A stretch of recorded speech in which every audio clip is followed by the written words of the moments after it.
में स्मृति ईरानी पहुंची हुई है अमेठी, जहां पर उनका वोट कास्ट उनकी तरफ से किया जाना है। उसी बूथ पर इस वक्त आप देख रहे हैं स्मृति ईरानी को। तस्वीर आपके सामने, अमेठी की ये सीधी तस्वीर, और अमेठी से खुद चुनावी रण में है, खुद चुनावी मैदान में है स्मृति ईरानी।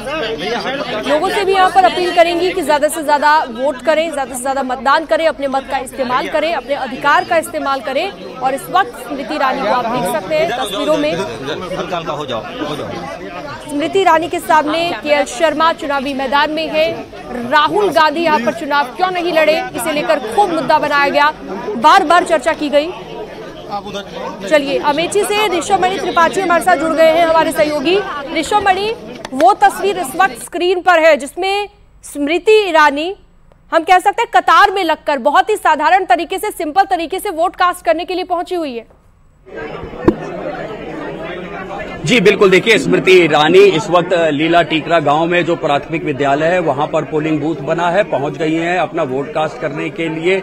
और जाहिर सी बात है, अभी कुछ दिन पहले ही, कुछ समय पहले ही स्मृति ईरानी यहाँ की वोटर बनी है। उन्होंने अमेठी में अपना घर भी बना लिया है। जाहिर सी बात है कि वो अमेठी के जो वोटर्स हैं उससे अपनी कनेक्टिविटी को और बेहतर करने के लिए लगातार अमेठी में वो अपना डेरा डाले रहती हैं। केंद्रीय मंत्री होने के बावजूद वो अक्सर यहाँ पर लोगों से मिलती रहती हैं, आती जाती रहती हैं और यहाँ पर जो भी विकास संबंधी कार्य हैं उसका जायजा लेती रहती हैं। यहाँ पर जो हमारे तमाम लोगों से सुबह बात हुई है उनका भी ये कहना है कि स्मृति ईरानी जब से यहाँ से सांसद बनी है, केंद्रीय मंत्री बनी है, तो इस इलाके का विकास हुआ है। लेकिन ये भी बताना जरूरी हो जाएगा कि अमेठी शुरू से ही गांधी परिवार की सीट रही है। 2014 में इसी सीट पर स्मृति ईरानी चुनाव हारी थी, लेकिन 2019 के चुनाव में उन्होंने राहुल गांधी को इसी सीट से 50,000 से ज्यादा वोटों से हराया और उसके बाद से लगातार स्मृति ईरानी यहाँ पर बनी रही है।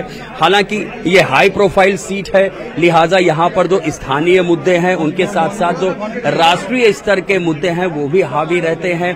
और ये अगर पूरे इसकी बात कर ले, करीब 8.5 लाख यहाँ पर महिला वोटर हैं अमेठी में। तो स्मृति ईरानी ने लगातार कोशिश की थी कि जितनी महिला वोटर्स हैं उनके बीच में कैसे पैठ बनाई जाए। अमेठी में 2.5 लाख युवा वोटर हैं, इनमें से 1 लाख वोटर ऐसे हैं जो पहली बार अपना वोट कास्ट करेंगे। तो जाहिर सी बात है, चाहे वो महिला वोटर हो, युवा वोटर हो, वो प्राथमिकता हो जाते हैं। हर राजनीतिक दल की ये कोशिश रहती है कि किसी तरह से हम उसमें कैसे घुसपैठ लगा पाएं। और अमेठी की जब हम बात कर लेते हैं तो अमेठी एक ऐसी कॉन्स्टिट्यूएंसी हो जाती है जो हाई प्रोफाइल है, देश दुनिया सबकी नजर यहाँ पर रहती है कि किस चुनाव हो रहा है। और स्मृति ईरानी चूंकि खुद आ गई हैं, या आप देख सकते हैं बिल्कुल एक आम वोटर्स की तरह यहाँ पर वोट डालने के लिए वो लाइन में खड़ी अपनी बारी का इंतजार करने लगे। हाथ में वोटर पर्ची, आईडी कार्ड लिए हुए हैं, जो निर्वाचन की जो सामान्य दिशा निर्देश है उसका पालन करते हुए। और ये देखिए स्मृति ईरानी की अपनी बारी आई, वो गेट पर पहुंच गई हैं और निर्वाचन से जो जुड़े हुए लोग हैं अब वहां पर जाकर वो अपनी वोटर पर्ची दिखाएंगे, अपनी आइडेंटिटी वहां पर बताएंगे। फिर इसके बाद जो वोटिंग की प्रक्रिया है वो आगे बढ़ेगी। जैसा मैं पहले बता रहा था कि अमेठी चूंकि हाई प्रोफाइल सीट हो जाती है, लिहाजा बिल्कुल आप ऋषभमणि ऐसी तस्वीरें दिखाते रहिए लगातार। और स्मृति ईरानी को हम देख रहे हैं वोट कास्ट करने के लिए पहुंची हुई हैं। भारतीय जनता पार्टी के प्रवक्ता आलोक अवस्थी जी भी लगातार हमारे साथ बने हुए हैं। आलोक जी, स्मृति ईरानी वोट कास्ट करने के लिए पहुंची हैं, इस बार केएल शर्मा है उनके सामने। पिछली बार राहुल गांधी थे तो बड़े अंतर से उन्होंने हरा दिया था राहुल गांधी को, हालांकि 2014 में वो चुनाव हारी भी है यहाँ से। ऐसे में इस बार किस तरह से देख रहे हैं आप चुनावी रण को? देखिए, चुनावों में हार जीत लगी रहती है। स्मृति ईरानी जी पहले चुनाव हारी, लेकिन उन्होंने उस अपने जो लोकसभा क्षेत्र था उसके छोड़ा नहीं, चुनाव जीता।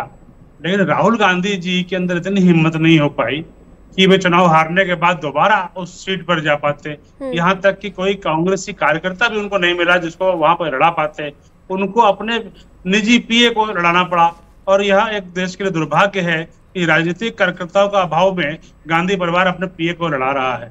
निश्चित रूप से स्मृति ईरानी जी एक परिपक्व नेता हैं, उन्होंने क्षेत्र के लिए बहुत काम किया है। और नरेंद्र मोदी जी जो देश के प्रधानमंत्री हैं, जिनके नेतृत्व में देश आज विश्व में अपना नाम ऊंचा। जीत को लेकर तो आप आश्वस्त हैं, लेकिन लगता है आपको वोटों के अंतर में कोई फर्क पड़ेगा राहुल गांधी के सामने ना आने से और केएल शर्मा के मैदान में होने से? देखिए, हर सीट पर नरेंद्र मोदी जी लड़ रहे हैं और हर सीट पर कमल का चुनाव निशान है। मुझे लगता है कि जनता का विश्वास जिस तरीके से मोदी जी के पीछे है, स्मृति ईरानी जी को निश्चित रूप से काफी बढ़त मिलेगी और वो पहले से अधिक मतों से जीत करके आएंगी, ये मुझे विश्वास है। ठीक है, दीपक रंजन जी भी हमारे साथ जुड़े हुए हैं समाजवादी पार्टी से। दीपक जी, आप इंडी अलायंस का हिस्सा है क्योंकि, तो ऐसे में एक सीट ऐसी है, अभी आज की 14 सीटों को लेकर अगर दीपक जी मैं बात करूं तो एक सीट ऐसी है जो कांग्रेस के पास है, लेकिन बाकी समाजवादी पार्टी का तो कहीं कोई जनाधार नजर नहीं आता। इन 14 सीटों में अपने आप को कहां पर देख रहे हैं आप दीपक जी? देखिए, आज जो है लोकतंत्र के सबसे बड़े महापर्व मतदान दिवस है। मैं आप सभी को उसकी बधाई देना चाहता हूं और आपके चैनल के माध्यम से मैं सभी मतदाताओं से कहना चाहता हूं कि आप लोग ज्यादा से ज्यादा संख्या में निकलिए और निकल करके अपना वोट कास्ट जरूर करिए, क्योंकि ये एक ऐसा अधिकार है, मताधिकार का प्रयोग आप लोग करिए। देखिए, अभी आप जो है अपने चैनल के माध्यम से बार बार दिखा रही हैं कि वो साधारण तरीके से जो है स्मृति ईरानी जी ने वहां पर जो वोट कास्ट किया। देखिए, प्रत्याशी कोई असाधारण और साधारण ये नहीं होता, ये कोई वीआईपी नहीं होता। ये वहां की देवतुल्य जनता होती है, महान जनता जो लोगों को वीआईपी बनाती है और लोगों को संसद में पहुंचाने का काम करती है। तो इसलिए एक तरफ तो आप उनको देखा रही साधारण तरीके से, दूसरी तरफ आप उनको